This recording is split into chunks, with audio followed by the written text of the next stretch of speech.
Hi friends, நிறைய பேர் video பார்க்குறீங்க, ஆனால் சப்ஸ்கிரைப் மட்டும் பண்ண மாட்டேங்கிறீங்க.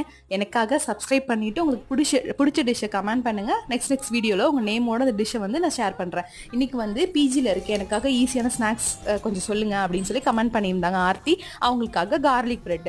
இப்போ வந்து பட்டர் எடுத்திருக்கேன். பட்டர் கூட கொஞ்சமாக சில்லி ஃப்ளேக்ஸு, கொரியண்டர், அப்புறம் வந்து ஒரு 6-7 பல்லு பூண்டை வந்து கிரேட் பண்ணி போட்டிருக்கேன். நீங்கள் வந்து குட்டி குட்டியாக கட் பண்ணி கூட போடலாம். இதெல்லாம் சேர்த்து நல்லா மிக்ஸ் பண்ணி இங்கே ஒரு 4 பிரெட் எடுத்திருக்கேன். இங்கே நான் 2 ஸ்பூன் பட்டர் எடுக்கிறதுனால 4 பிரெட்டுக்கு வந்து ஸ்ப்ரெட் பண்ணலாம். இப்போ 4 பிரெட்டில் நல்லா அந்த மிக்ஸை வந்து ஸ்ப்ரெட் பண்ணி தோசைக்கல்லில் கொஞ்சமாக எண்ணெய் ஊற்றி இல்லைன்னா பட்டர், நெய் ஏதோ ஒன்று இதெல்லாம் சேர்த்து நம்ம ஸ்ப்ரெட் பண்ணி வச்சுருக்க ப்ரெட்டை ஃப்ரண்ட் சைடு போட்டுட்டு பேக் சைடில் வந்து ஸ்டவ் ஆஃப் பண்ணிவிட்டு போட்டு எடுத்தோம்னா சூடான சுவையான கார்லிக் பிரெட் ரெடி. ஓகேவா? இந்த மாதிரி ஈஸியான ஸ்நாக்ஸ் ரெசிபியில் நெக்ஸ்ட் வீடியோவில் போடுறேன். உங்களுக்கு பிடிச்ச ஸ்நாக்ஸ் ரெசிபியை கமெண்ட் பண்ணுங்கள். உங்கள் நேமோட உங்களுக்காக டெடிகேட் பண்ணுறேன். Thank you friends. மறக்காமல் லைக் பண்ணிவிடுங்க.